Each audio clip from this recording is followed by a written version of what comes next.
When the car has issues starting, one of the first things you should check is the starter relay. This component is responsible for providing power to the starter motor, and if it's not working properly, your car won't start. Symptoms of a bad starter relay include a slow engine crank, whining while cranking, or a clicking noise accompanied by no response from the engine. To fix the issue, you can clean the terminals on the starter relay, but if that doesn't help, you'll need to replace it. This job is relatively easy and can be done by most people without too much difficulty and costs up to $50 in parts. In this video, we'll discuss the symptoms of a bad starter relay, as well as some possible causes and fixes. We'll also take a look at replacement costs and how to choose the right relay for your vehicle. What's a starter relay? A starter relay is a device that controls the flow of electricity to the starter motor of an engine. It is activated by the ignition switch and allows current to flow to the starter solenoid, which in turn activates the starter motor. The starter relay is an important component of any vehicle with an internal combustion engine and helps to ensure that the engine starts quickly and smoothly every time. What are the symptoms of a bad starter relay? If the starter relay is not working properly, it can cause a number of problems. The most common symptom of a bad starter relay is a clicking noise when you turn the key in the ignition. This is caused by the solenoid not receiving enough power to activate the starter motor. Other symptoms of a failing starter relay include the engine taking longer than usual to start. The engine starts and then immediately stalls. The engine started erratically. The headlights dim when you try to start the engine. If you notice any of these symptoms, it's important to have the starter relay checked as soon as possible. A faulty starter relay can prevent your car from starting at all and can also cause damage to other electrical components. How to test a starter relay? There are a few different ways to test a starter relay, but the most common is known as the continuity test. This involves using a multimeter to check for continuity between the two terminals on the starter relay. To do this, first disconnect the negative battery cable. This will prevent any accidental short circuits while you're testing the starter relay. Next, attach one lead of the multimeter to the terminal on the starter relay that is connected to the positive terminal of the battery. The other lead of the multimeter should be touching the terminal on the starter relay that is connected to the starter solenoid. If there is continuity between these two terminals, it means that the starter relay is working properly. However, if there is no continuity, it means that the starter relay is faulty and needs to be replaced. Another way to test a starter relay is known as the bench test. This involves removing the starter relay from the car and testing it on a workbench. To do this, you'll need a 12-volt power source, a multimeter, and a few jumper wires. First, connect the positive terminal of the power source to one of the terminals on the starter relay. Then connect one of the jumper wires to the other terminal on the starter relay and touch the other end of the jumper wire to the negative terminal of the power source. Finally, use the multimeter to check for continuity between the two terminals on the starter relay. If there is continuity, it means that the starter relay is working properly. However, if there is no continuity, it means that the starter relay is faulty and needs to be replaced. What causes starter relay problems? There are a few different things that can cause starter relay problems.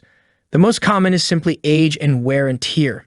Over time, the contacts in the starter relay can become corroded or damaged, which can prevent them from making a good connection. Other causes of starter relay problems include dirty or corroded terminals. If the terminals on the starter relay are dirty or corroded, it can prevent them from making a good connection. This can eventually lead to starter relay problems. Loose wires. If any of the wires connected to the starter relay are loose, it can cause intermittent starting problems. This is because the loose wire can prevent the starter relay from receiving enough power to activate the starter motor. Damaged solenoid. If the starter solenoid is damaged, it can prevent the starter relay from sending power to the starter motor. This can cause the engine to either not start at all or to start erratically. Another thing you can try is known as the jump start method. This involves removing the starter relay from the car and jumping it with a 12-volt power source. This will bypass the starter relay and send power directly to the starter motor. To do this, first disconnect the negative terminal of the battery. Then remove the starter relay from the car. Next, connect one end of a jumper wire to the positive terminal of the battery and touch the other end of the jumper wire to the S terminal on the starter relay. Finally, use another jumper wire to connect the I terminal on the starter relay to the negative terminal on the battery.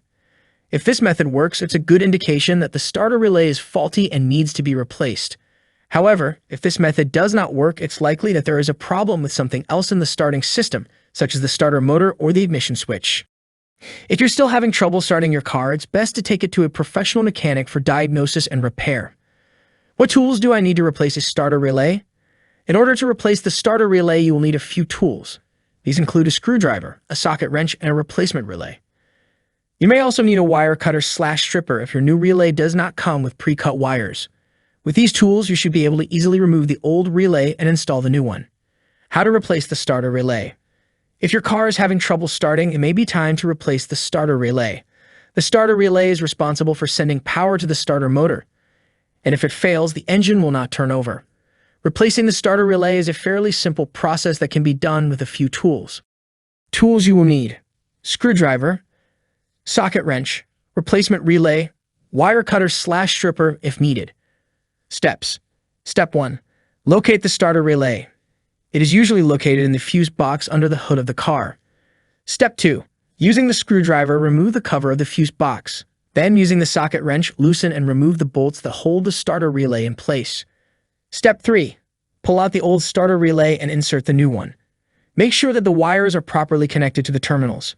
If your new relay does not come with pre-cut wires, you will need to use the wire cutter/stripper to cut and strip the ends of the wires.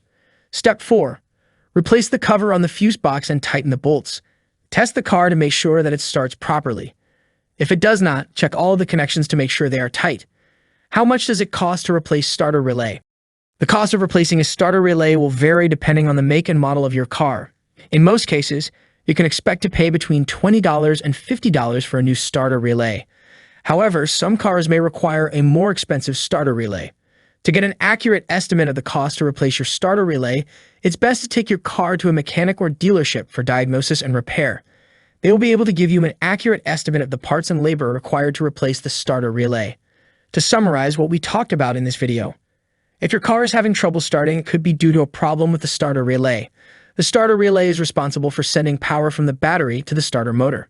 If a starter relay is not working properly, it can cause all sorts of starting problems. Bad starter relay symptoms may include the car not starting at all, the engine cranking slowly, or the starter motor making a clicking noise. If you notice any of these symptoms, it's important to have the starter relay checked as soon as possible. There are a few things you can do to try to fix a bad starter relay. The first thing you should do is clean the terminals on the starter relay. If that doesn't work, you may need to replace the starter relay. This is a relatively easy job that most people can do themselves. However, if you're not confident in your ability to replace the starter relay, it's best to leave it to a professional. The cost of replacing a starter relay will vary depending on the make and model of your car. In most cases, you can expect to pay between $20 and $50 for a new starter relay. However, some cars may require a more expensive starter relay. There are a few things you can do to prevent starter relay problems. The most important is to regularly check the condition of your starter relay and to replace it if necessary. You should also make sure that the terminals on the starter relay are clean and free of corrosion. I hope this video helped. Thank you for watching. Don't forget to like and follow so you don't miss any of my videos.